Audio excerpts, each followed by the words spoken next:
Live from Brooklyn, you're listening to Cafecito Break. Bendiciones. This is Ra, la shamanessa. Thank you for being here. Mi gente, take a moment right now and share our show with the family. Like and subscribe. Invite them to join us on this Cafecito Break journey. Are you ready? Let's dive in.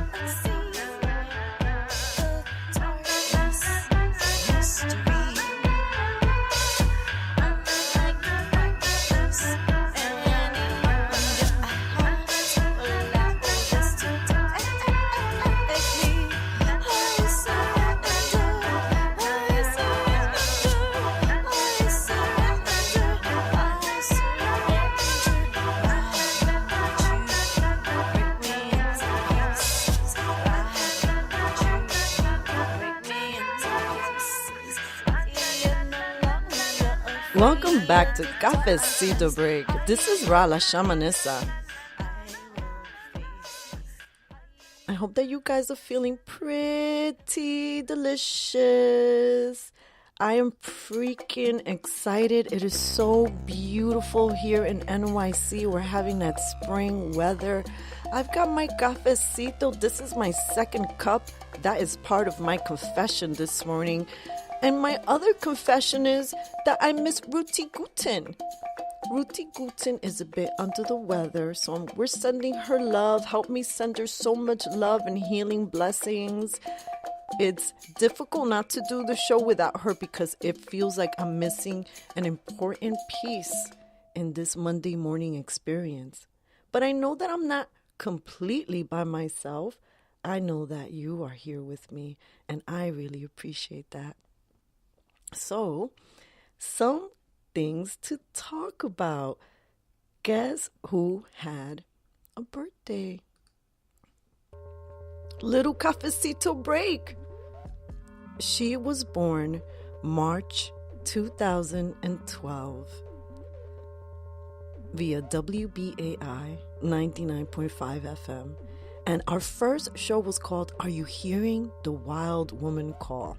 It was my first official time on the air by myself. Well, I wasn't by myself. I was accompanied by all these beautiful goddesses who joined me as co-hosts. And it was 2 hours live.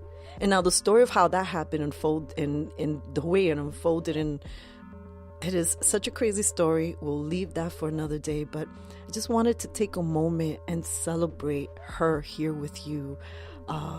I'm really grateful. 7 years, there are over 600,000 podcasts out there, and not a lot of them make it past even 1 year. So to be here 7 years later, oh my heavens on earth. I'm just putting it out there. I'm aiming for Podcaster Hall of Fame.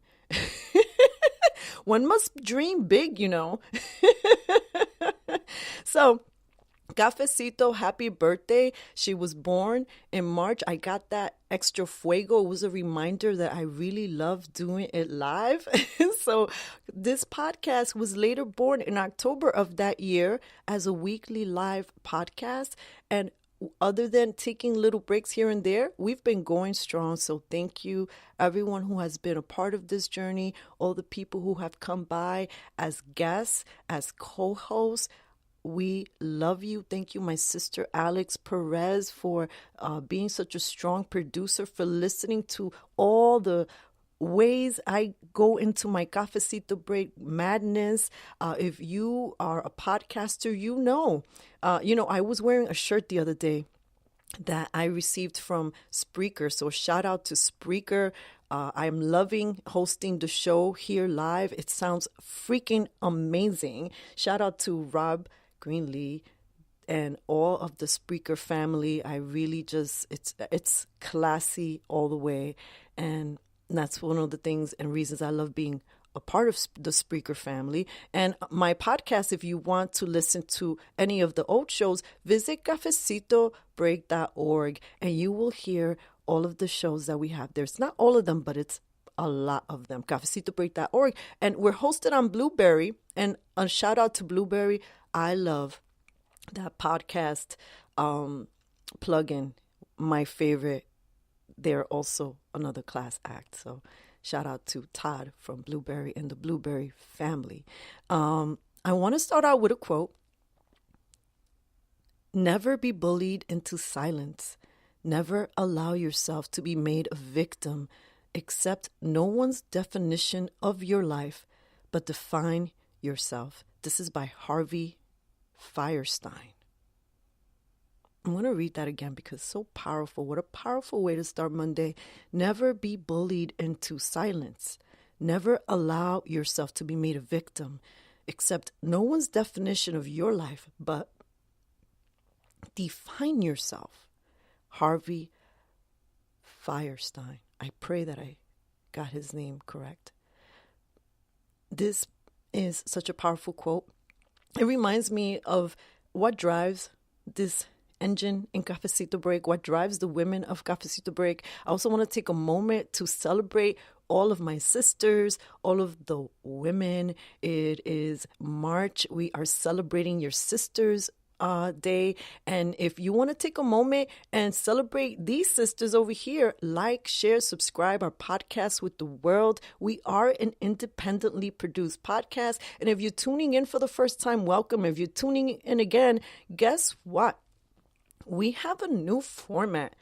We've been working so hard at this relaunch. We took a hiatus. Sometimes you have to take a break when your whole body and everything else is saying it is the worst time to take a break. But sometimes we need that. We need to take a moment for ourselves to sort of regroup and come back. On today's show, we're going to be talking about 5G, Sologamy, and Cashless Society. Uepa. So, vamos a empezar.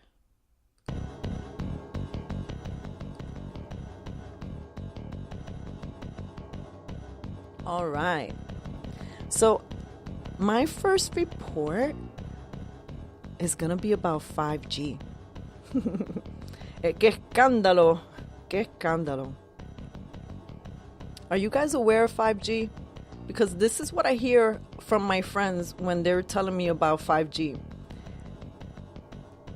They look at it as they only know the benefits, how this technology is supposed to be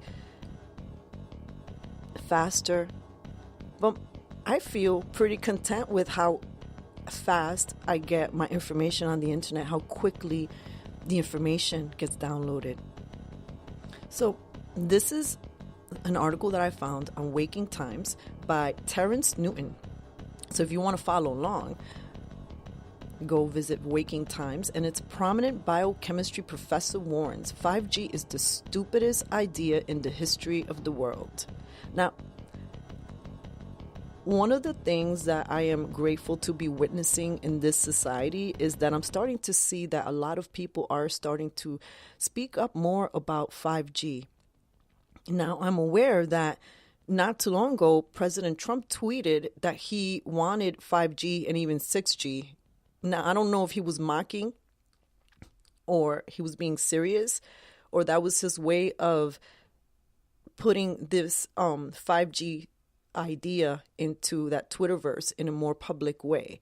So I don't know what his intentions were behind it, but the fact that he put it out there as a conversation piece, let's keep talking about it. This is such a important conversation to have, mi gente, because I don't know. I know that we are caught up in so many things. I know that there are a lot of disturbing revelations. We are talking about some of these disturbing revelations here on this show.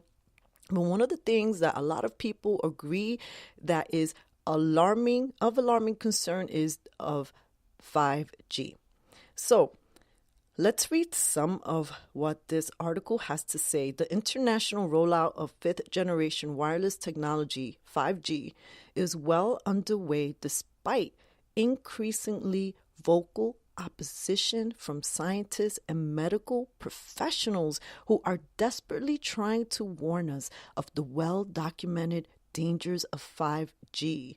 The government and industries involved in the 5G rollout have zero concern for public safety because the technology promises to be profitable while also forcing everyone everywhere into the emerging technocracy. So I will say that I have seen that people are going and speaking up in council meetings.